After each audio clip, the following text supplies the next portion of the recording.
Hey everybody, today we're here to talk about debut novels. I love debut novels. I read so many of them every year, and I like to celebrate these new voices in the world of literature. So today I'm going to share with you 8 debut novels that need to be on your TBR. So let's get started.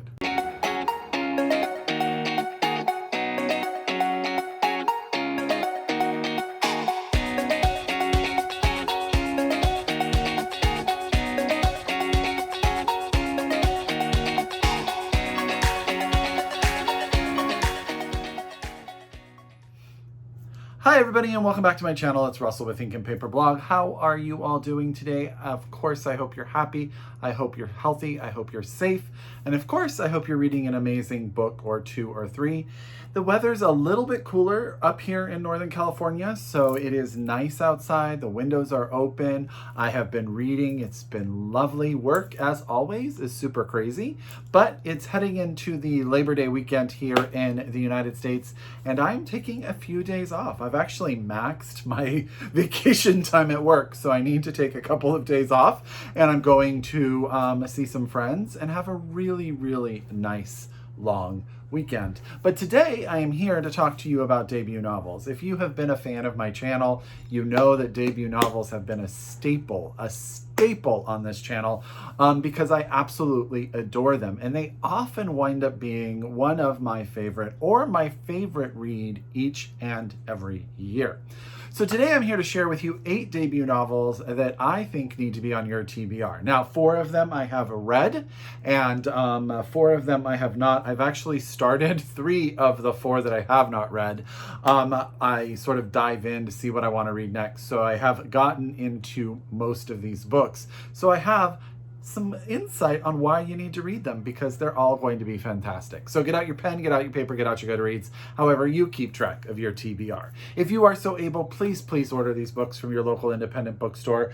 I think all of these are out, so I think you can get your hands on them as soon as possible. If you're a library user, get your library to get you a copy as soon as they can.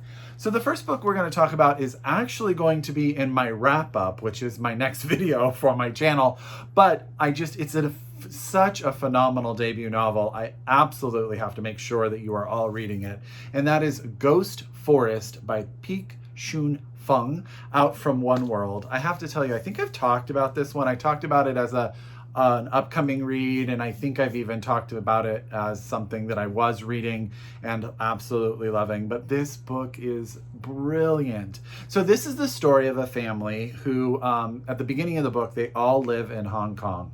And at the start of the book is at that time when China was taking over the return of sovereignty from Britain to China of Hong Kong. Gosh, that took me a minute to get my brain around it. So this family, which is a father, a mother, and 2 daughters, decide that they are going to immigrate to Canada. However, the father recognizes very early that he has heard these stories of the inability for people to find work in Canada, so he's going to stay behind. He's going to become an astronaut father. He's going to live in Hong Kong, and his family is going to live in Canada. The book is really about the fact that about the relationship between this family, and the father is getting more and more ill and eventually winds up, it's no surprise, it's actually in the blurb, passing away. And so the family has to deal with a sense of loss and grief. But this family has never really talked in a lot of detail about emotional feelings or love or the connection they feel for each other. And it's really taken this event, the father's illness and eventual passing, to sort of get that language going. What Pik-Shuen Fung does so amazingly is each of these chapters are sort of like a free verse poem, and they're just sort of like a punch of narrative brilliance. So she'll get you into a situation, she'll sort of talk you through an emotion, or she'll just really describe an interaction to tell you how this family is dealing with all of this. It's beautifully written. It is touching and lovely and just a very strong, poetically beautiful debut novel. So that is Ghost Forest by Pik-Shuen Fung, and this is out from One World. You can get your hands on it as we speak, not to mention that cover is gorgeous. Okay, Next, we're going to go a little bit fantasy. So I've read a few fantasy books this year. I have loved a lot of them. They have been very, very good. But this debut fantasy, which is the first, I believe, in a trilogy, has really, really stuck in my head. And that's The Unbroken by C.L. Clarke. I know I've talked about this one on my channel, and you'll just have to forgive me. If you haven't watched the other videos and you just watch about debuts, I want to make sure, if you're a fantasy reader, you get this on your TBR. Now, this is out from Orbit. You can get your hands on it as we speak. And this book is the story of Terrain. And how do you explain this book? Okay, so we're in this world. There's a country that is sort of the overarching power in the region, and they are having that power, that monarchy is having an issue controlling this one part of their land that they have sort of invaded, right? Terrain is our main character. She is a young woman who was stolen from her home very, very early. And I think she was 5, and she was turned into a soldier for this government. And she is returning home as a soldier to help the princess, who is also on her way there to sort of make her name for herself, sort of control this land and get it under control. But Luca, who is the princess and the other character, struggles. There's a lot of infighting here. And Terrain finds out that she has a connection to this land. This is where she's from. And maybe her family is still around. And it becomes this political drama between the people who the insurrectionists, and I don't know if that's exactly the right word, but the people want to take their land back, and the power of this government. But Luca and Terrain's relationship goes from, princess and soldier to princess and assistant to maybe more, and it gets more and more complicated. This book has a lot of adventure. It's great. The world building, for me, for a fantasy novel, the world building cannot be super complicated, and it's not, but it's detailed enough that you really get where this is and how this world works and who these people are. There's a little bit of magic, there's a little bit of politics, there's a little bit of war, there's adventure, there's queer representation, queer love. There's just all of this stuff, and it all seamlessly comes together in this beautiful book that I need book number 2 like tomorrow, because I really need to know what is going to happen with Terrain and Luca and how it's all going to work out. Okay, so that's The Unbroken by C.L. Clarke. I absolutely loved it, and this is out from Orbit. As I speak, you can get your hands on it. Okay, I'm going to do a lot of left turns because all of these books are fantastic, but the connection really is that they're debuts. So the next book I want to talk about is Yes, Daddy by Jonathan Parks-Ramage, and this is out from HMH. This book is a wild, wild ride. So this is the story of Jonah. So at the start of the book, so the first part of this book, and I'm not ruining it because it's sort of like the prologue, Jonah is about to be a witness in a sexual abuse trial. He's the star witness because this other young boy has sued this man, this very famous playwright, for sexual abuse. And Jonah is going to be the star witness. He has agreed to come in on behalf of this little boy. I say little boy. He's a grown man by the time this happens. But in my head, once you read the book, you'll understand. But of this guy who is making this claim. And unfortunately, he gets on the stand and he just can't do it. So what Jonathan does brilliantly is he sets up Jonah. At the instant that this book starts, you have this very visceral reaction to him. But then we go back and we find out how this all happened. Jonah had seen a photo of this famous playwright and sort of concocts this plan because he wants to be a playwright of becoming sort of this love interest for this guy and sort of infiltrating his way into this world. Well, he does that, but when he gets to that world, it's full of abuse, it's full of servitude, and it's full of just like belittling and sort of verbal and physical and sexual abuse. All of that stuff is there. And he wants to escape, but he's like financially sort of unable to do it. And then there's these other boys there as well that this stuff has been happening to for a long time. And all of that comes to a head. And I'm not going to spoil any of it, but this is a thriller that deals with really, really, really tough topics. I keep holding the book down here because I'm so into it on all of these books. But this is like a thriller where you start going one direction, and by the time it ends, you are in a different entire place.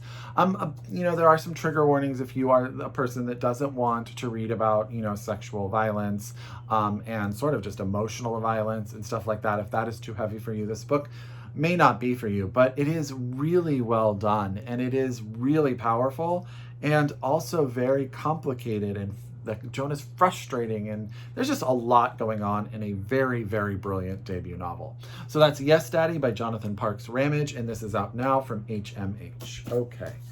Last in the ones that I have read, or read most of, as I have read a lot of these, is Raft of Stars by Andrew J. Graff, and this is out from Ecco Books. This book takes place, I think, in the early 90s. Yeah, like 1994. We meet these two young boys. They come from really, really rough homes. And one day, one of the boys just gets absolutely tired of the way the father is treating his friend and decides to do something about it. Well, they think something really bad has happened, so they decide to flee. They run into the forest. I can't remember. We're in Wisconsin, so you know, rural Wisconsin. They run into the forest, and then what happens is that what they thought happened may not have happened. They don't really know what went down, but they feel like they're in trouble. And a group of adults comes together to try to hunt and find them before something even worse happens to these young boys. But of course, we're going to get the story of those people and how they sort of associate and or have been fazed by this world, or even like sort of the economic issues that are going on for these young boys and how it's formed them and how it all comes together. Yeah, you should read it. I'm telling you, you will not. And it's a great audiobook too. Raft of Stars by Andrew J. Graff, out from Ecco Books. I think I'm going to do a reread on that one. I read it a while ago and I remember absolutely loving it. But you know how it is. Life is just busy, and sometimes you're like, you know what, I'm going to go back and visit that book because I think I'll love it even more the second time. Now we're getting into the four that I haven't read, and I'm going to talk about the one that I know the least about because I haven't even started it yet. But I have to tell y'all, this may be one of the most beautiful covers to come out this year. It's beautiful. And this is Silent Wind, Dry Seas by Vinod Busjeet. And this is out from Doubleday, and it just came out. And can we just take a moment? Oh, so beautiful. Okay, so this is a coming of age story. It's the story of a young boy named Vishnu Bhushan, and I hope I said that right. I apologize. He's a young Indian boy living on a multiracial island in the Indian Ocean called Mauritius. Mauritius is how I'm going to say it. And it starts in the 1950s, and we get a couple of decades of his life. But he starts to learn about his family. So his family is very fractured, but he finds out that they sort of came together as two, I love the way it says there, an alliance, as his mother says, of two bankrupt families. So Vishnu's life on this island sort of goes on, and it says here, unfolds with heart-wrenching closeness as he battles to experience the world beyond and the culture, political, and familial turmoil that holds on to him. I think this one, I read a review of this and it was utterly stunning. And I have not read enough literature in India, set in India this year. So I need to do something about that. And can we just take a moment again and really discover, people? Silent Winds, Dry Seas by Vinod Busjeet. And this is out from Doubleday as we speak. You can get your hands on it. Okay. Now we're going to take a little bit of turn. I actually talked about this one in my last video when I recommended books like other books. But this is Intimate Family by Ashley Nelson Levy, and this is out from FSG. And this is one of those introspective books. This is very much a Russell type book. I'm actually pretty far in this one. I think I'm like 40 pages and it's not a very long book.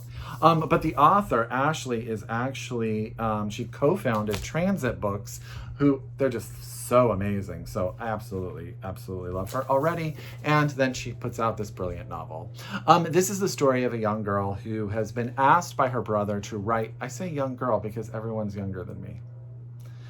This is a woman. She is not a girl. That is on me, so I apologize for that. This is the story of a woman who has been asked to write the speech for her brother's wedding. Now, he comes to her in a time of need and asks her to write it, and unfortunately, they've been a little distanced. They haven't been very close. There's been some separation, but he asks her to do it as a favor, and she agrees. And she starts to talk about when she met her brother, who was adopted, and the family went over to Thailand and adopted him. He's like 6 years younger than her. And this book becomes a letter to him as she writes this speech and talks about their history, their family, you know, the dynamics of adopted family, the dynamics of a family that, you know, all of those sort of pieces.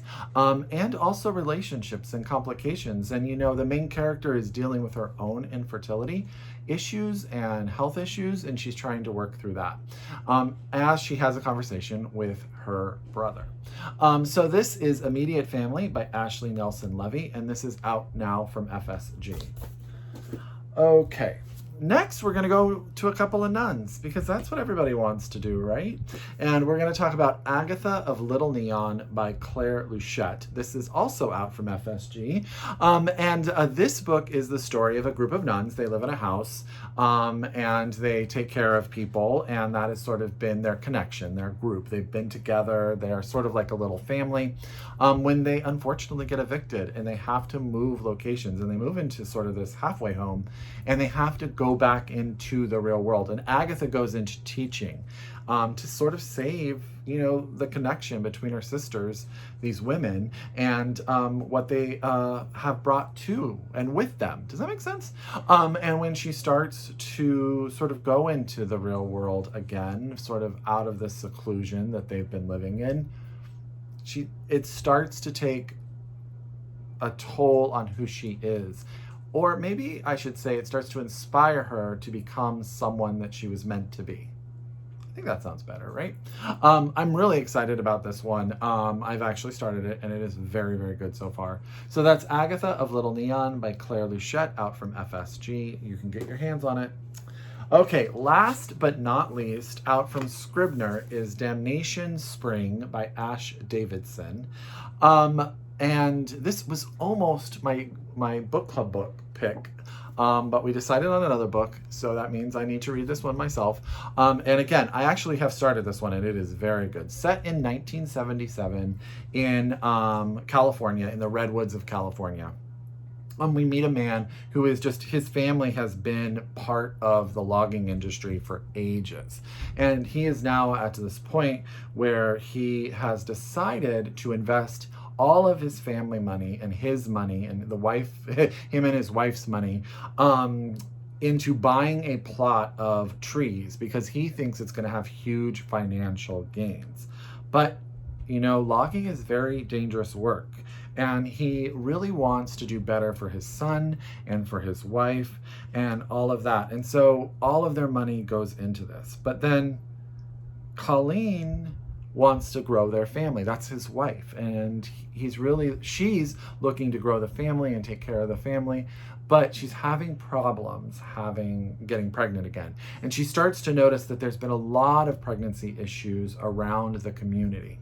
And as she starts to sort of dive into that, she finds out that the logging companies have been using this herbicide that for a long time was thought to be harmless. But could these miscarriages all be related to that herbicide? Or is it really just bad luck? Is that how it's happening? And as this event happens, I believe it's a mudslide occurs, things sort of change as she starts to search for answers to all of this. Everything starts to unravel, and Rich's plan for this place or this slot of land that he has purchased isn't going the way that he planned. This whole book takes place over a year. I hope I did an okay job of explaining that one. I felt that was a little bit all over the place. But this debut novel, I've had 2 friends read it and absolutely loved it. So that's Damnation Spring by Ash Davidson, out now from Scribner. You can get your hands on it. Let's see. These are very odd-shaped books, so let's see if I can get my pile up here without dropping them today. You know how I'm not like that. There you go. 8 books from my shelves to your TBR. I hope you all love, let me put that down so I don't drop it. I hope you all love debut novels as much as I do. They always tend, 1 or 2 of them, to be on the top of my read list every year. And I hope all 8 of these wound up on your TBR. As always, if you're a return subscriber, I could not do this without you. Thank you so very, very much. If you are new to my channel, thank you so much. I hope you subscribe, I hope you click the button, and I hope you come around for more videos where I talk about books. Until next time, I encourage you to read globally, shop locally, and as always, I wish you happy reading. Bye, everyone.